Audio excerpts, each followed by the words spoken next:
Hello दोस्तों, नमस्ते। तो दोस्तों आज हम बात करते हैं 17 अगस्त 2020 के करंट अफेयर्स के बारे में। तो दोस्तों जैसा कि आपको दिख रहा है हमारे स्क्रीन पर आ चुका है क्वेश्चन नंबर 1। हम बात करते हैं कि क्वेश्चन नंबर 1 क्या है। हाल ही में गो एयर के नए CEO कौन बने। इस क्वेश्चन का आंसर होगा ऑप्शन ए यानी कि कौशिक खोना जी। अच्छा, अब हम बात करते हैं कि कौशिक खोना जी किसके स्थान पर आए। तो कौशिक खोना जी से पहले थे विनय दुबे, यानी कि कौशिक खोना जी विनय दुबे के स्थान पर आए हैं। अच्छा, अब बात करते हैं हम गो एयर के बारे में कि ये जो गो एयर है वो क्या है। तो गो एयर इंडियन एयरलाइन है। क्या है गो एयर? Indian airline. अच्छा, इसकी स्थापना वर्ष 2005 में हुई थी और इसका मुख्यालय हेडक्वार्टर मुंबई महाराष्ट्र में है। इसी के साथ हम बात करते हैं अन्य ऑप्शनों की। तो अन्य ऑप्शन है राजीव बंसल जी, ऑप्शन सी। तो ये क्या हैं? ये हैं एयर इंडिया के नए MD और चेयरमैन। अच्छा, इसी के साथ है ऑप्शन डी रोनोजॉय दत्ता। ये क्या हैं? रोनोजॉय दत्ता जो हैं वो हैं इंडिगो एयरलाइन के नए CEO। क्या है? इंडिगो एयरलाइन के नए CEO। चलते हैं क्वेश्चन नंबर 2 की ओर। क्वेश्चन नंबर 2, हाल ही में प्रधानमंत्री नरेंद्र मोदी ने किस मिशन की शुरुआत की है। इस क्वेश्चन का आंसर होगा ऑप्शन सी यानी कि नेशनल डिजिटल हेल्थ मिशन। इस योजना की शुरुआत की है। किसने की है? प्रधानमंत्री नरेंद्र मोदी जी ने। अच्छा, इसकी बात करते हैं कि इसकी शुरुआत कब की है। इसकी शुरुआत हाल ही में 15 अगस्त के मौके पर की है। इस मिशन के तहत सभी इंडियंस को एक हेल्थ ID दी जाएगी, जिससे कि हर भारतवासी के पास अपना एक यूनिक आइडेंटिटी नंबर होगा। और देखिए, इसमें हर पर्सन से रिलेटेड जो भी टेस्ट यानी कि जांचें आपने कराई हैं या डॉक्टर ने जो भी आपको दवाई दी है और हेल्थ से रिलेटेड आपकी जो भी रिपोर्ट्स हैं वो सभी इस ID में स्टोर होंगी। मतलब आपकी अपनी खुद की एक हेल्थ ID होगी। इसकी शुरुआत की है PM नरेंद्र मोदी जी ने। तो ये नेशनल डिजिटल हेल्थ मिशन है।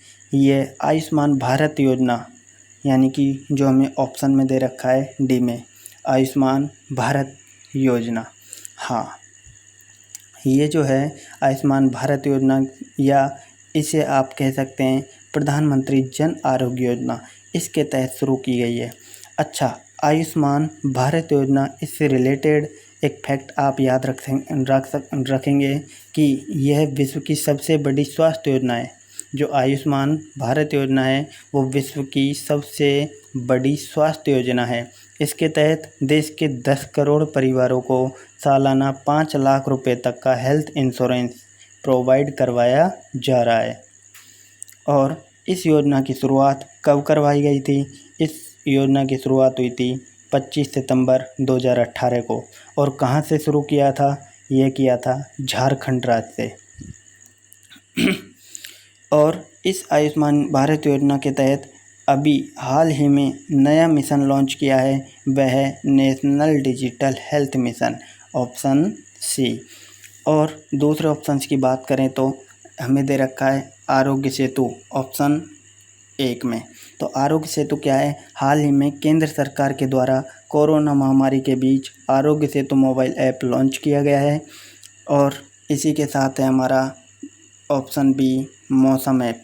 तो मौसम ऐप क्या है कि ये जो है मौसम ऐप हमारे केंद्रीय स्वास्थ्य मंत्री डॉक्टर हर्षवर्धन जी जो हैं उन्होंने अभी हाल ही में मौसम मोबाइल एप्लीकेशन लॉन्च किया है। इसके साथ चलते हैं क्वेश्चन नंबर 3 की ओर। तो क्वेश्चन नंबर 3 हमारा है, जैसा कि आपको स्क्रीन पर दिख रहा है, कोविड टेस्टिंग के मामले में भारत का नंबर 1 राज्य कौन बन गया है। यानी कि भारत का वह राज्य कौन सा है जो नंबर 1 पर है कोविड टेस्टिंग के मामले में। तो इस क्वेश्चन का आंसर होगा ऑप्शन डी यानी कि UP, उत्तर प्रदेश। अच्छा, बात करें हम उत्तर प्रदेश के बारे में, तो उत्तर प्रदेश में सबसे ज़्यादा टेस्टिंग हो रही है। अभी 14 अगस्त को जो रिपोर्ट आई है, उत्तर प्रदेश में 36 लाख से भी ज़्यादा कोरोना टेस्ट किए जा चुके हैं। और प्रतिदिन की बात करें तो हम यहाँ पर लगभग 1 लाख टेस्ट डेली हो रहे हैं। और कोविड टेस्टिंग में सबसे आगे यही है उत्तर प्रदेश। और अगर हम मैप में देखते हैं, ये हमें दे रखा है उत्तर प्रदेश का मैप। तो ये हमें जो दिखाई दे रहा है ये है यूपी, उत्तर प्रदेश। अच्छा, इसकी बात करें हम, इसकी राजधानी है लखनऊ और ये गोमती नदी के किनारे बसा हुआ है। कौन सी नदी के किनारे बसा है यूपी? गोमती नदी के किनारे। इसकी जो ये लखनऊ है, ये लखनऊ रक्षा मंत्री जो हमारे हैं राजनाथ सिंह जी, इनका ही निर्वाचन क्षेत्र है लखनऊ। इसी के साथ हम बात करते हैं कि और इसी लखनऊ के चारबाग रेलवे स्टेशन से भारत का पहला हेल्थ एटीएम लॉन्च किया गया है। कहाँ से किया है? भारत का जो पहला हेल्थ एटीएम है वो कहाँ से लॉन्च किया है? लखनऊ के चारबाग रेलवे स्टेशन से। इसी के साथ कि यहाँ के मुख्यमंत्री कौन हैं? तो यहाँ के मुख्यमंत्री हैं योगी आदित्यनाथ जी और यहाँ के जो गवर्नर यानी कि राज्यपाल जो हैं वो हैं आनंदीबेन पटेल। इसी के साथ हम बात करते हैं कि यूपी में जो इलाहाबाद मुख्यालय है, इलाहाबाद मुख्य न्यायालय है, उसके जो मुख्य न्यायाधीश हैं वो हैं जस्टिस गोविंद माथुर जी। भारत में सबसे ज़्यादा लोकसभा की सीटें यूपी से ही आती हैं जो कि 80 हैं, जबकि राज्यसभा सीटें जो हैं उनकी संख्या यहाँ पर कुल 31 है। और अगर हम करंट से इसे रिलेटेड करें तो यूपी का जो कुशीनगर एयरपोर्ट है इसे इंटरनेशनल एयरपोर्ट घोषित किया गया है, यानी कि जो यूपी का उत्तर प्रदेश का कुशीनगर एयरपोर्ट है उसे इंटरनेशनल एयरपोर्ट डिक्लेयर किया गया है। साथ ही भारत की पहली ट्रांसजेंडर यूनिवर्सिटी स्थापित की जाएगी, वो भी यूपी में ही की जाएगी, यानी कि उत्तर प्रदेश में ही की जाएगी। क्या की जाएगी? Transgender university. उसी के साथ और उत्तर प्रदेश में स्थित है मेरठ और इसी मेरठ में भारत का पहला एनिमल वार मेमोरियल स्थापित किया गया है। इसी के साथ हम बात करते हैं अदर ऑप्शंस की। तो अदर ऑप्शन है हमारे केरल। बात करते हैं हम केरल के बारे में, यानी कि ऑप्शन ए के बारे में। तो नीति आयोग के द्वारा एक इंडेक्स जारी किया गया था, वो इंडेक्स था स्कूल एजुकेशन क्वालिटी इंडेक्स। कौन सा था? School education quality index. इसमें केरल टॉप पर रहा था, इसे टॉप किया था केरल ने। किसने किया था? केरल ने। जबकि हम केंद्र शासित प्रदेश की बात करें तो टॉप पर रहा था चंडीगढ़। इसी के साथ हम ऑप्शन बी की बात करते हैं ओडिशा। तो ओडिशा जो है वो अभी हमने बताया था कल कि अमृत योजना है, तो उस अमृत योजना के कार्यान्वयन में टॉप पर रहा है वो है ओडिशा। इसी के साथ बात करते हैं हम ऑप्शन सी उत्तराखंड के बारे में। तो उत्तराखंड क्या है कि उत्तराखंड जो है ये कृषि भूमि को लीज यानी कि पट्टे पर देने वाला भारत का पहला राज्य बना है।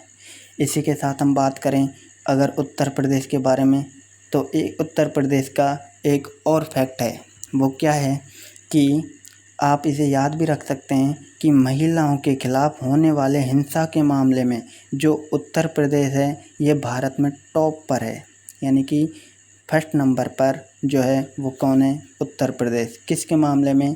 महिलाओं के खिलाफ होने वाले हिंसा के मामले में। तो बात करते हैं क्वेश्चन नंबर 4 की। तो क्वेश्चन नंबर 4 क्या है? क्वेश्चन नंबर 4 है हाल ही में किस भारतीय दिग्गज क्रिकेटर ने अंतर्राष्ट्रीय क्रिकेट से संन्यास की घोषणा कर दी है?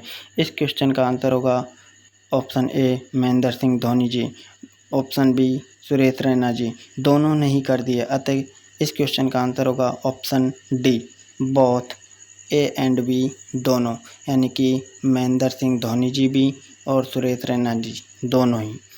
अब हम बात करते हैं सबसे पहले अगर बात की जाए महेंद्र सिंह धोनी जी की, तो ये जो हैं भारत की सबसे सफल कप्तानों में से एक हैं।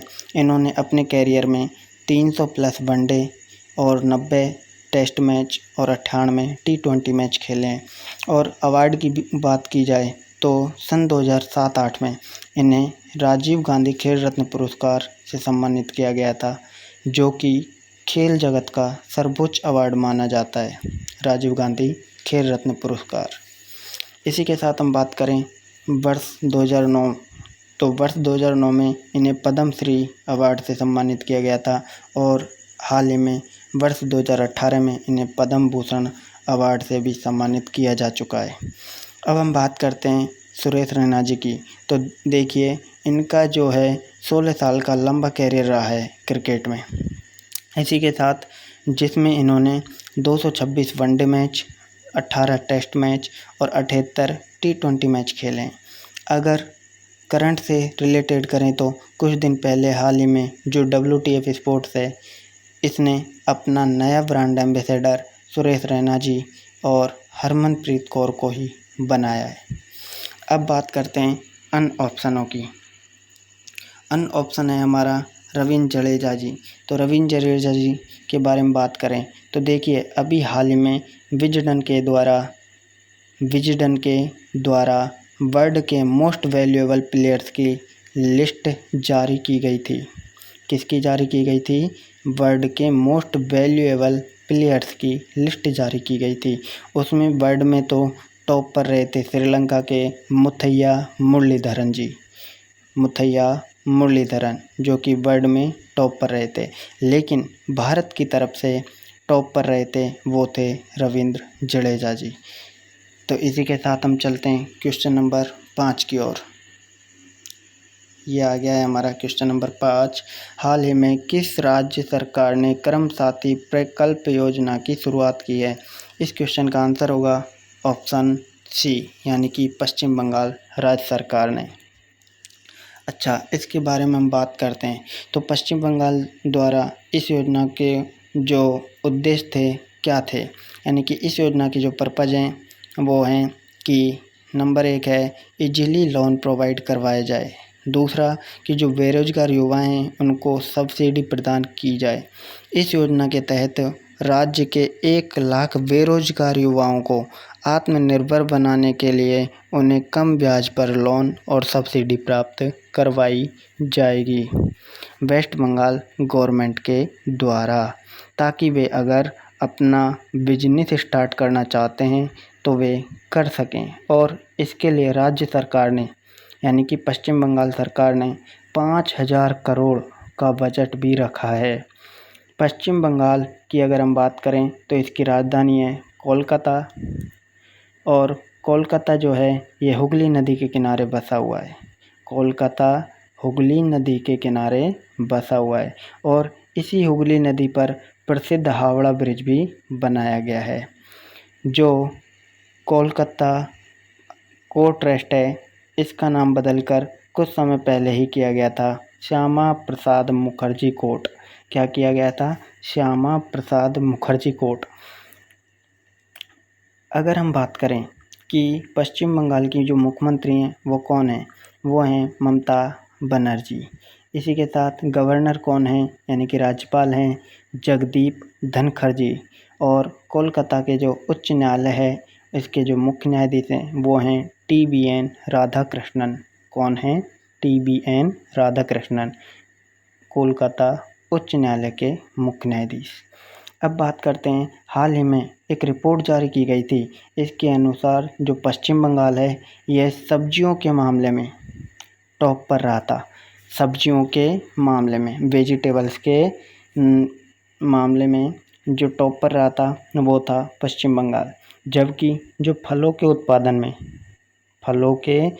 के उत्पादन में जो टॉप पर रहा था वो था आंध्र प्रदेश।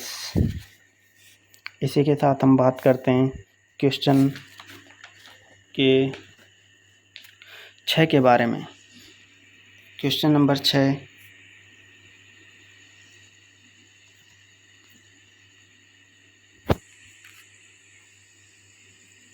जैसा कि आपको स्क्रीन पर दिख जाए, क्वेश्चन नंबर 6 आ चुका है कि हाल ही में किस राज्य सरकार ने रोल आउट विकेंद्रीकृत e commerce platform yellow chain launch किया है? तो किस राज्य सरकार ने येलो चेन नामक ई कॉमर्स प्लेटफॉर्म तैयार किया है, यानी कि लॉन्च किया है? तो इस क्वेश्चन का आंसर होगा ऑप्शन बी, नागालैंड राज्य ने। नागालैंड की जो गवर्नमेंट है इसके द्वारा इसे अभी लॉन्च किया गया है और इस योजना का जो या प्लेटफॉर्म के तहत राज्य में स्थानीय व्यापार और उद्यमिता को बढ़ावा दिया जाएगा, यही इसका उद्देश्य है, इसलिए इसे लॉन्च किया गया है। यानी कि जो इसका उद्देश्य है वो है कि स्थानीय व्यापार और उद्यमिता को बढ़ावा दिया जाए। जैसा कि आप सभी को पता है कि कोरोना महामारी के बीच लाखों लोगों की नौकरियां चली गई हैं और काम धंधे भी ठप पड़ गए हैं, पर ऐसा हमेशा तो नहीं चल सकता ना। इसलिए हर राज्य सरकार अपने अपने स्तर पर नई नई योजनाएं शुरू कर रही है ताकि जो ज़िंदगी है वो फिर से पटरी पर आ सके। इसलिए नागालैंड सरकार ने येलो चैन नामक ई कॉमर्स शुरू किया है। उसका नाम है येलो चैन। कौन सी सरकार ने किया है? नागालैंड सरकार ने। तो ध्यान रखना, इसके लिए जो सेलर हैं यानी कि विक्रेता हैं वो इस प्लेटफॉर्म पर रजिस्ट्रेशन करना होगा उन्हें, और जो भी सर्विस या प्रोडक्ट वो देना चाहते हैं उसे अपलोड भी करना होगा ताकि ख़रीदारों तक आसान पहुंच बन सके। अब हम बात करते हैं नागालैंड के बारे में। तो नागालैंड की जो राजधानी कैपिटल है वह है कोहिमा। क्या है? कोहिमा। और यहाँ के जो मुख्यमंत्री हैं वो हैं नेफ्यू रियो। नागालैंड के जो मुख्यमंत्री वो हैं नेफ्यू रियो, और राज्यपाल यानी कि गवर्नर जो हैं वो हैं RN रवि। इसी के साथ हम बात करते हैं कि नागालैंड से ही रिलेटेड एक फेस्टिवल है जिसका नाम है हॉर्नबिल फेस्टिवल। क्या है? Hornbill festival. और ये जो हॉर्नबिल फेस्टिवल है वह हाल ही में त्रिपुरा में पहली बार सेलिब्रेट किया गया था। कहाँ पे किया गया था पहली बार? त्रिपुरा में। इसी के साथ हम देखते हैं क्वेश्चन नंबर 7।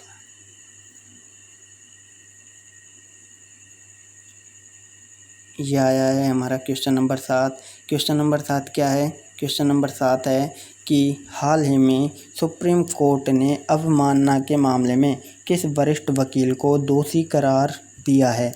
इस क्वेश्चन का आंसर होगा ऑप्शन ए, प्रशांत भूषण जी को।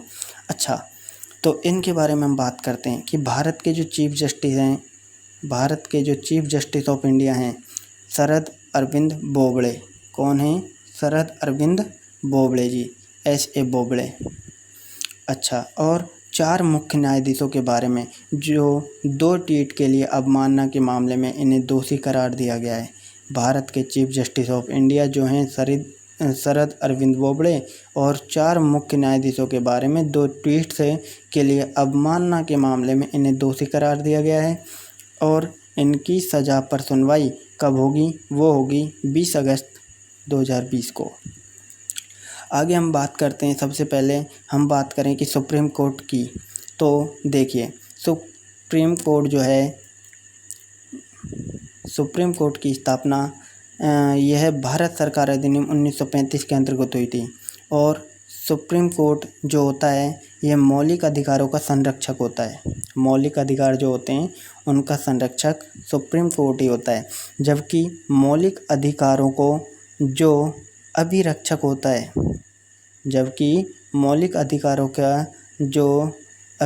होता है वो होता है राष्ट्रपति। यानी कि भारत के राष्ट्रपति मौलिक अधिकारों के अभिरक्षक होते हैं। अब यदि आप लोगों ने इंडियन पॉलिटी पढ़ी है तो आप लोगों को ये भी मालूम होना चाहिए कि यदि कोई भी व्यक्ति सुप्रीम कोर्ट की अवमानना करता है, अगर कोई व्यक्ति सुप्रीम कोर्ट की अवमानना करता है तो सुप्रीम कोर्ट उस व्यक्ति को दंडित कर सकती है। और इसी के लिए जो प्रशांत भूषण जी हैं इन्हें दोषी करार दिया गया है। प्रशांत भूषण जी को भी इसी के लिए दोषी करार दिया गया है। अब इनकी सज़ा की सुनवाई जो होगी वो होगी 20 अगस्त को। आगे हम बात करते हैं बाकी के क्वेश्चनों की। तो हमारा ऑप्शन है बी, शरद अरविंद बोबड़े, SA बोबड़े, यानी कि शरद अरविंद बोबड़े जी। ये क्या है कि वर्तमान में 47वें क्रम के मुख्य न्यायाधीश हैं। और जो हमारा ऑप्शन सी है रंजन गोगोई जी। तो रंजन गोगोई क्या हैं कि भारत के 46वें क्रम के मुख्य न्यायाधीश थे, जो कि रंजन गोगोई जी थे। इन्होंने भी अभी हाल ही में राज्यसभा के सदस्य के रूप में शपथ ले ली है। तो अब ये राज्यसभा के सदस्य बन चुके हैं। जबकि ऑप्शन नंबर डी जो है हमारा विक्रमनाथ जी, ये भी क्या है कि एक जस्टिस हैं। तो जस्टिस विक्रमनाथ जी जो हैं ये गुजरात उच्च न्यायालय के मुख्य न्यायाधीश हैं। इसी के साथ हम बात करते हैं क्वेश्चन नंबर 8 की। तो क्वेश्चन नंबर 8 है हमारा, हाल ही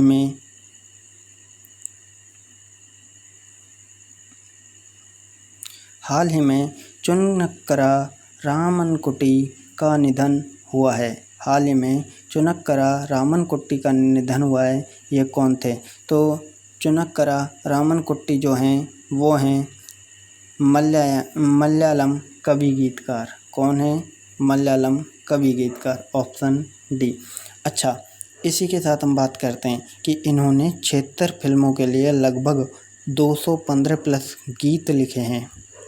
215 से भी ज़्यादा इन्होंने 76 फिल्मों के लिए लगभग गीत लिखे हैं। और वर्ष 2015 में इन्हें केरल नाटक एकेडमी के द्वारा गुरु श्रेष्ठ पुरस्कार के द्वारा भी सम्मानित किया जा चुका है। इनका भी हाल ही में निधन हो चुका है। और अभी हाल ही में 11 अगस्त को एक फेमस हस्ती जो थी, जो कि एक मशहूर शायर और बॉलीवुड गीतकार भी थे, इनका नाम है राहत इंदौरी जी। इनका भी हाल ही में निधन 11 अगस्त को ही हुआ है। 11 अगस्त 2020 को राहत इंदौरी जी को भी निधन हो चुका है। तो आगे हम बात करते हैं क्वेश्चन नंबर 9 की। किसकी बात करते हैं? क्वेश्चन नंबर 9 की। जैसा कि आपको स्क्रीन पर दिख रहा है, क्वेश्चन नंबर 9 है, हाल ही में HDFC बैंक के नए CEO कौन बनाए हैं? तो इस क्वेश्चन का आंसर है ऑप्शन ए, शशिधर जगदीशन जी। किसको बनाया गया है? शशिधर जगदीशन जी को। और इन्होंने स्थान लिया है आदित्य पुरी का, जो कि ऑप्शन बी में है। आदित्य पुरी जी इनके स्थान पर आए हैं। देखिए, जो आदित्य पुरी जी हैं ना, ये 1994 से HDFC बैंक के CEO थे। कब से थे? 1994 से, 1994 से। और ये भारत में किसी भी निजी बैंक में सबसे लंबे समय तक सेवा देने वाले CEO रह चुके हैं। इसी के साथ हम सबसे पहले बात करें HDFC बैंक की। तो HDFC बैंक, इसकी फुल फॉर्म है housing development finance corporation. HDFC housing development finance corporation. HDFC bank की स्थापना 1994 में हुई थी। इसका हेडक्वार्टर मुख्यालय मुंबई महाराष्ट्र में है। और HDFC बैंक है, इसकी टैगलाइन है वी अंडरस्टैंड योर वर्ड। इसकी जो है टैगलाइन है HDFC बैंक की, वो है वी अंडरस्टैंड योर वर्ड। और यदि आप करंट से इसे रिलेटेड करेंगे तो कोरोना महामारी के बीच जो HDFC बैंक है, इसने एक सॉन्ग लॉन्च किया है। क्या लॉन्च किया है? सॉन्ग, गाना। वो क्या है? वो है हैशटैग हम हार नहीं मानेंगे। हैशटैग हम हार नहीं मानेंगे। तो यह भी आप याद रखेंगे। बाकी ऑप्शन में है रमेश बाबू जी, ऑप्शन सी। बात करें हम ऑप्शन सी की, यानी कि रमेश बाबू जी की। तो रमेश बाबू जी जो हैं, कुछ समय पहले ही करूर वैश्य बैंक के नए MD और CEO बनाए गए हैं। जबकि ऑप्शन डी, पार्थ प्रतिम सेन गुप्ता जी जो हैं, ये इंडियन ओवरसीज बैंक के नए MD और CEO बनाए गए हैं। इसी के साथ हम चलते हैं क्वेश्चन नंबर 10 की ओर। तो क्वेश्चन नंबर 10 जो है हमारा, वो है हाल ही में गुयाना के नए प्रधानमंत्री कौन बने हैं?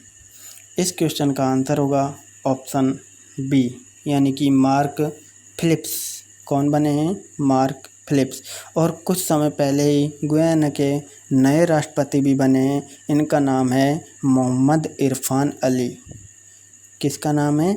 गुयाना के जो नए राष्ट्रपति बने थे कुछ ही समय पहले, वो थे मोहम्मद इरफान अली।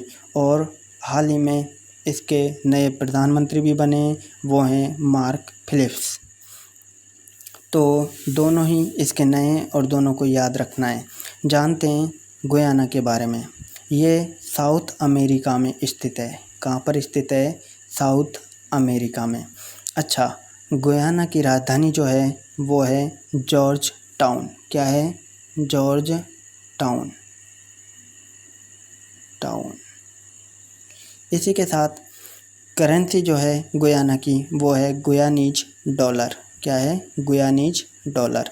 अब हम बात करें कि जो साउथ अमेरिका है, इसमें साउथ अमेरिका में ही वर्ल्ड का सबसे ऊंचा झरना है जिसका नाम है एंजिल फॉल। क्या है? Angel fall. ये वर्ल्ड का सबसे ऊंचा झरना है। यह स्थित है गुयाना के पठार पर। यह भी कहाँ पे स्थित है? गुयाना के पठार पर। और साउथ अमेरिका की केवल 2 ही कंट्री ऐसी हैं जिनकी सीमा ब्राज़ील से नहीं लगती। बात करते हैं हम कि वो कौन कौन सी हैं। चिली और इक्वाडोर। हम देखते हैं इसको मैप में। देखो, ये हमको दिखाया हुआ है मैप। तो इसमें ये हमको है गुयाना दिखाया हुआ है। क्या है ये? गुयाना। तो ये हमारा जो गुयाना है इसमें 2 हैं। एक तो इस जगह पे है चिली और एक ये है हमारी इक्वाडोर। यानी कि ये दोनों क्या हैं कि ऐसे देश हैं जिनकी सीमा ब्राज़ील से नहीं लगती। देखो, ब्राज़ील कौन सा? ये जो हिस्सा है ये इधर वाला, ये हमारा ब्राज़ील। और ये रेड जो है वो है हमारा गुयाना। ठीक है। तो इसी के साथ हमने देखा कि यहाँ पर जो ब्राज़ील है, ब्राज़ील के साथ ऐसे 2 ही कंट्री हैं जो साउथ अमेरिका में हैं कि जिनकी सीमा ब्राज़ील से नहीं लगती। वो हैं चिली और इक्वाडोर। साथ ही ब्राज़ील साउथ अमेरिका का सबसे बड़ा देश भी है। क्या है? सबसे बड़ा देश। और इसी में हमारा जो ये है हमारा कि नॉर्थन अमेरिका और साउथ अमेरिका, इसके बीच में पनामा स्टेट है। क्या है? Panama state. बात करते हैं हम अगर अदर ऑप्शंस की। जो अदर ऑप्शन है हमारे इसमें वो हैं वाल्टर रोजर मार्टोस रुइस। तो ये क्या है? Option A. तो ऑप्शन ए जो है हमारा वाल्टर रोजर मार्टोस रुइस, ये कौन है? ये हैं पेरू के नए पीएम, प्रधानमंत्री। कहाँ के? पेरू के।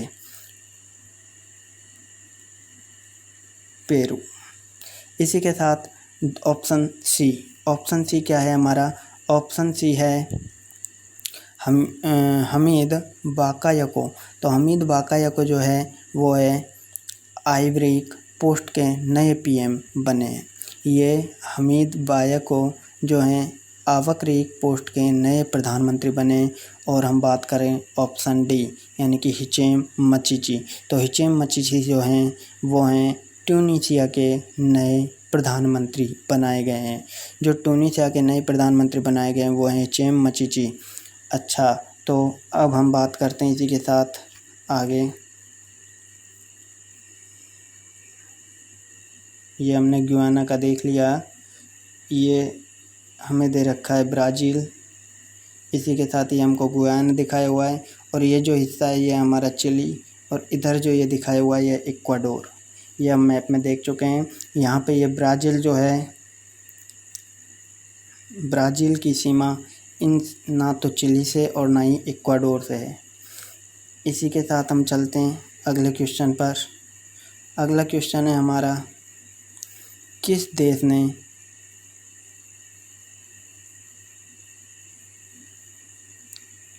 ने हाल ही में ज़मीन के जहाज़ों से तेल फैलने पर पर्यावरणीय आपातकाल की घोषणा की है? तो इस क्वेश्चन का आंसर है ऑप्शन डी, मॉरिशस। मॉरिशस ने ज़मीन के जहाज़ों से तेल फैलने पर पर्यावरणीय आपातकाल की घोषणा की है। इसी के साथ आज का हमारा सवाल है जिसे आप कमेंट में आंसर करेंगे। तो सवाल है कि हाल ही में किस देश के गेंदबाज काजी अनिक इस्लाम पर डोपिंग के चलते 2 साल का बैन लगाया गया है। दोबारा देख लें, हाल ही में किस देश के गेंदबाज काजी अनिक इस्लाम पर डोपिंग के चलते 2 साल का बैन लगाया गया है। तो इस क्वेश्चन का आंसर आप कमेंट में करेंगे। Option A Afghanistan, option B Bangladesh, option C Pakistan, option D Sri Lanka. अगर दोस्तों आपको ये वीडियो अच्छी लगे तो प्लीज़ लाइक करें इसे और इस वीडियो को ज़्यादा से ज़्यादा शेयर करें और साथ ही साथ इस चैनल को सब्सक्राइब भी करें और साथ में बेल आइकन भी प्रेस कर लें ताकि हमारी आगामी वीडियो का भी नोटिफिकेशन आपको मिल सके। तो दोस्तों इसी के साथ जय हिंद, जय भारत, नमस्ते दोस्तों, थैंक यू।